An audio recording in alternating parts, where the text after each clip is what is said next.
반갑습니다. 10월 29일 토요일 큐티 스케치 시간입니다. 오늘 본문은 창세기 41장 17절부터 36절까지의 말씀입니다. 오늘 본문은 이렇게 시작합니다.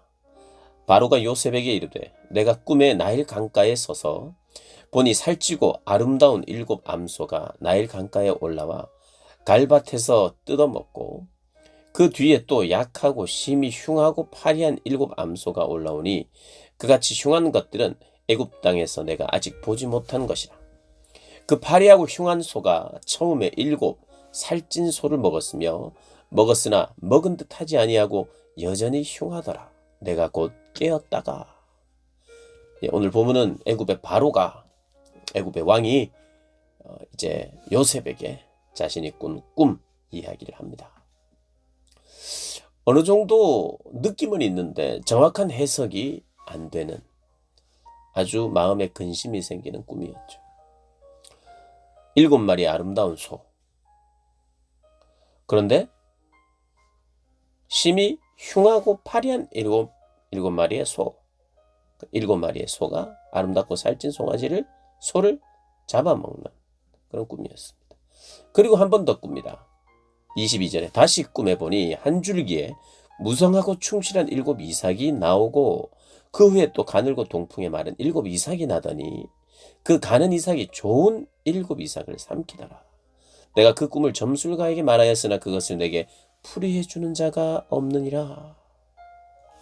이 꿈 이야기를 듣고 요셉이 바로에게 이릅니다. 듣자마자 바로 깨달음이 왔어요. 그래서 바로 이야기합니다. 요셉이 바로에게 아뢰되 25절입니다. 바로의 꿈은 하나라. 똑같단 말이에요. 둘 다. 하나님이 그가 하실 일을 바로에게 보이심이니이다. 7 좋은 암소는 7회요. 7 좋은 이삭도 7회니 그 꿈은 하나라. 그 후에 올라온 파리하고 흉한 7소는 7년이요. 동풍에 말라 속이 빈 7 이삭도 7회 흉년이니 내가 바로에게 이르기를 하나님이 그가 하실 일을 바로에게 보이신다 함이 이것이라. 바로에게 어떤 일을 보이시고 계시다는 거예요. 제국의 왕에게 그 일을 보이신다는 것입니다. 그 일을 듣고 보니 어떤 이야기냐면 온 세계에 기근이 온다.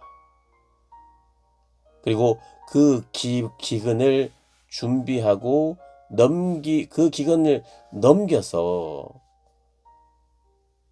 그 기근을 준비하여 세계를 살릴 만한 나라가 바로 애굽이다. 이렇게 이야기를 하는 거예요. 바로 너를 통해서 너에게 꿈을 준 것은 하나님께서 하나님의 일을 보이시는 것인데 그것을 준비하게 하기 위함이라고 말하는 거예요.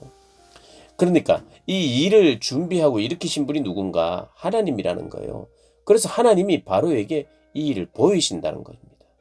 그래서 그 일을 시작하신 분이 의미를 아시는 거죠. 의미도 알고 해석도 해줄 수 있는 분이 하나님이세요. 그래서 29절에 보니 온 애굽 땅에 7회 큰 풍년이 있겠고 후에 7회 흉년이 들므로 애굽 땅에 있던 풍년을 다 잊어버리게 되고 이 땅이 이 기근으로 망하리니 후에 든 그 흉년이 너무 심함으로 이전 풍년을 이 땅에서 기억하지 못하게 되리라. 언제 풍년이었는지 모를 만큼 완전히 기근에 빠져서 사람들이 다 굶어 죽을 수도 있는 그런 상황이라고 이제 이야기를 하는 것입니다. 32절에 바로께서 꿈을 2번 겹쳐 꾸신 것은 하나님이 이 일을 정하셨습니다. 하나님이 속히 행하시리니 이제 바로께서는 명철하고 지혜 있는 사람을 택하여 애굽 땅을 다스리게 하시고 바로께서는 또 이같이 행하사 나라 안에 감독관들을 두어 그 7회 풍년에 애굽 땅의 5분의 1을 거두되. 지금 요셉은요 해석을 해줄 뿐만 아니라 앞으로 일어날 일에 대한 해석을 해줄 뿐만 아니라 그런 7년의 풍년과 7년의 흉년이 이제 생겼을 때에 어떻게 해야 될지 대안까지 제시를 합니다. 시대를 어떻게 준비해야 될지 대안까지 제시를 해요. 그 대안은 풍년 때에 거두어들인 곡식의 5분의 1을 창고에 모으라는 겁니다. 5분의 1을 매년 그렇게 창고에 모아두라는 거예요. 흉년을 대비하는 거죠. 하나님께서 어떻게 보면 하나님의 큰 그림 안에는 이 외급이라고 하는 강대국이 그 나라의 풍년과 흉년이 그 나라에만 있을 뿐만 아니라 뭐 이스라엘 땅에도 있고 주변에도 다 함께 있는 거예요. 근데 하나님은 애굽이 그 애굽과 주변의 나라들을 먹여 살릴 수 있는 그런 일을 감당할 수 있도록 하나님께서 요셉을 보내시고 또 요셉을 바로와 만나게 하셔서 꿈을 주셔서 그 꿈을 해석하게 함으로 말미암아 요셉도 살고 바로 왕도 살고 애굽도 살고 주변 국인 이스라엘도 살고 주변에 살아가고 있는 이스라엘 그들의 가족도 살고 전 세계를 어떤 면에서는 열방을 살리기 위하여 그리고 열방을 살리는 분이 누군지 알리기 위하여 하나님이 이렇게 이 일을 하시는 거예요. 하나님은 이 일을 시작하신 것도 하나님이시고요. 그 일을 시작해서 그것을 시작도 할 수도 있고 안 할 수도 시작을 할 수도 있고 안 할 수도 있는 분이시면서 동시에 시작하게 하셨다면 인간에게는 불가능하고 어려운 일이지만 하나님에게는 불가능한 일이 없기에 하나님은 또 준비시키시는 하나님이시다. 오늘 보면 꿈을 해석할 뿐만 아니라 그건 하나님이 주셨으니까 분명히 해석이 가능하고 또 그것을 어떻게 해결해야 될지 대안도 주실 수 있는 분이 하나님이죠. 요셉에게 지혜도 주신 거예요. 그냥 점을 치는 어떤 사람이 아니라 어떤 예측만 하는 사람이 아니라 지혜로운 자였죠. 지금 그래서 오늘 어떻게 되느냐 하면 죄수로 있던 자들이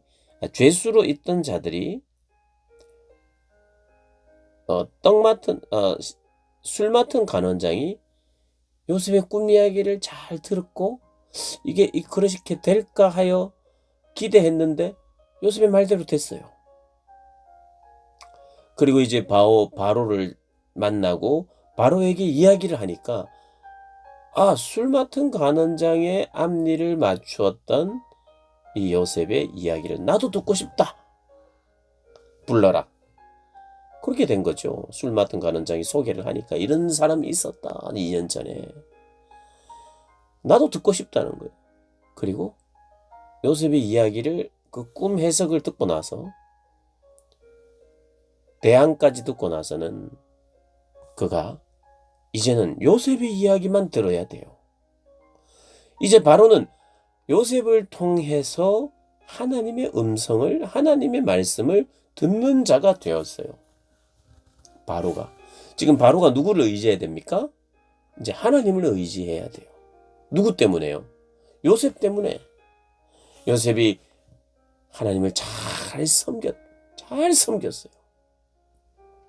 그리고 이 모든 이 꿈의 해석은 하나님께 달려있고 미래는 하나님께 달려있고 왜냐하면 그분이 시작하신 분이시라고 말하고 증거하니까 이제 지금 바로는 물론 요셉의 이야기를 듣고 요셉이 이래라 하면 이라고 저래라 하면 저렇게 할 수밖에 없는 그런 상황에 놓였어요. 지금 앞으로 이제 그렇게 됩니다. 사랑하는 여러분, 오늘 우리는 주변의 사람들을 의의 길로 하나님께로 인도해야 되는 사람이죠. 하나님이 주시는 은혜, 하나님이 주시는 지혜, 그 지혜를 우리가 깨닫고 우리가 쌓아놓으면 주변의 사람들이 우리 이야기를 듣습니다. 그리고 신뢰가 가요. 그 신뢰를 하면서 우리가 말하는 이야기가 하나님의 말이 되고 하나님의 이야기가 되고 하나님의 뜻이 되면 우리의 이야기를 듣죠.